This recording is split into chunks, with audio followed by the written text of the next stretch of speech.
अस्सलाम वालेकुम। पुरानी कहानियाँ और दिलचस्प किस्से देखने के लिए मेरे चैनल को कर दें सब्सक्राइब और साथ दिए गए बेल आइकन को लाजमी प्रेस करें ताकि आपको मेरी आने वाली हर न्यू वीडियो वक्त पर मिल सके। जज़ाकल्लाह। पुराने वक्तों की बात है।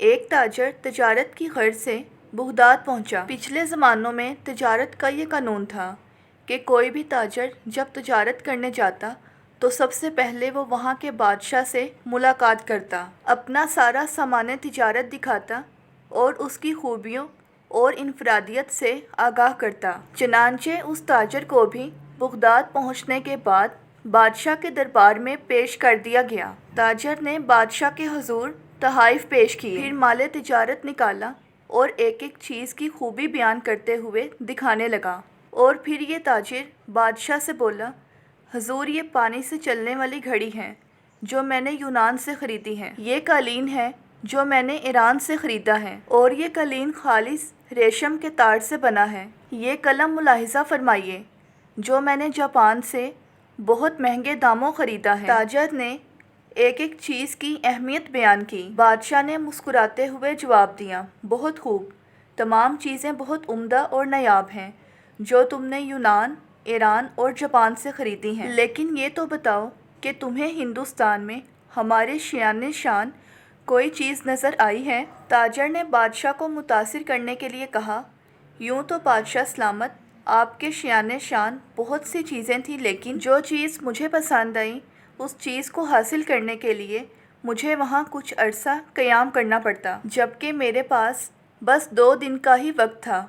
बादशाह ने पूछा, अच्छा तो बताओ वो चीज़ क्या थी जो तुम्हें पसंद आई? ताजर बोला, जनाब, वो एक मोती था और उसकी ख़ास बात यह है कि वह दूसरों को बांटने से और बढ़ता है, उसको कोई चुरा भी नहीं सकता और उस मोती से बहुत सारे जेवर भी बनाकर पहने जा सकते हैं। बादशाह बहुत मुतासिर हुआ और कहने लगा, मैं उस मोती को हासिल करना चाहता हूँ। उसने अपने एक ख़ास वज़ीर को इस हिदायत के साथ रुखसत किया कि अब वो वहाँ से मोती लेकर ही लौटे। वज़ीर अपने मकसद के लिए निकल पड़ा। जंगलों, समुंदरों, सहराओं और पहाड़ों, गर्ज़ ये कि हर जगह की खाक छान मारी, वादी वादी घूमा और सब से उस नायाब मोती के बारे में पूछा, मगर सब ने उसे यही कहा कि ऐसा कोई मोती नहीं है जो चोरी न हो सके और उससे बहुत सारे जेवर भी बन जाएं। लोग वज़ीर की बात सुनकर हंसते और कहते, मुसाफिर पागल हो गया है। यूं ही महीनों बीत गए, नाउमीदी के साए गहरे होते चले गए, लेकिन वज़ीर को बादशाह के सामने नाकाम लौटने का खौफ चैन नहीं लेने दे रहा था। वज़ीर ने हर मुमकिन कोशिश कर ली कि उसे वो मोती मिल जाए, मगर वो इस काम में नाकाम रहा। आखिरकार वज़ीर ने वापस जाने का इरादा कर लिया।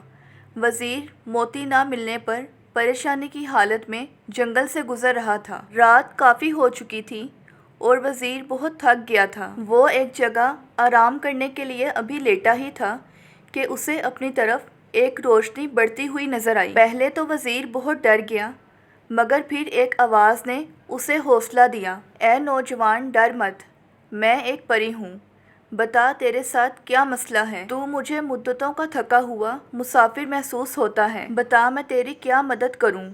वज़ीर ने उसे अपनी सारी दास्तान कह सुनाई कि वो एक मोती की तलाश में निकला था जो उसे ना मिल सका। परी अब वज़ीर के सामने आ चुकी थी।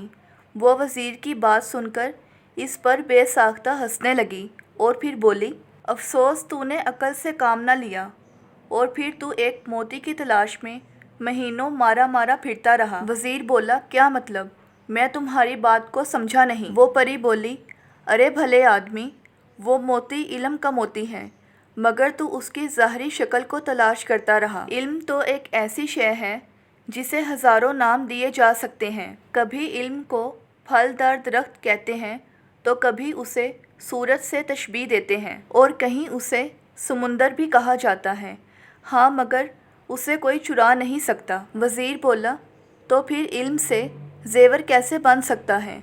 उसने ये बात परी से बहुत हैरत से पूछी। वो परी मुस्कुराकर बोली, इल्म की बहुत सी सिफ़ात हैं, लेकिन तुम मोती की ही सूरत क्यों तलाश करते हो? याद रखो कि हर चीज़ की तासीर का ताल्लुक़ उसके नाम से नहीं बल्कि उसकी अंदरूनी खूबियों से होता है। इसी तरह इल्म भी एक नायाब मोती है कि जिसे ये इल्म हासिल हो जाए वो इसे ऐसे सज जाता है जैसे वो जेवर पहनकर सजता है, और इसे कोई चुरा भी नहीं सकता, बल्कि ये बांटने से और बढ़ता है, कम नहीं होता। वज़ीर परी की बातों को बहुत गौर से सुन रहा था और फिर उसे इस बात की समझ आ गई कि वाकई ही इल्म एक मोती है कि ये जिसके पास होता है वो दरअसल दुनिया के कीमती जेवरों का मालिक बन जाता है। वज़ीर ने परी का शुक्रिया अदा किया, जिसके बाद परी वहाँ से गायब हो गई। वज़ीर अब बहुत खुश था और वो अपनी कामयाबी के गीत गाता हुआ अपने मुल्क रवाना हो गया। वहाँ पहुँचकर उसने बादशाह को इल्म के मोती के बारे में बताया और समझाया, तो बादशाह भी परी की बात का कायल हो गया कि सिर्फ इल्म ही वो मोती है जिसे कोई नहीं चुरा सकता। अज़ीज़ दोस्तों, इल्म एक ऐसा मोती है जिसकी चमक दमक ज़मीन से आसमान, फर्श से अर्श तक है। इल्म वो मोती है जो चुराया नहीं जा सकता। इल्म वो है जो बांटने से मज़ीद और बढ़ता है। इसी तरह किसी ने क्या खूब कहा है कि इल्म हासिल करो माँ की गोद से अपनी गोद तक। इसी तरह किसी और जगह कहा गया है कि इल्म हासिल करो चाहे तुम्हें किसी भी मुल्क में जाना पड़े।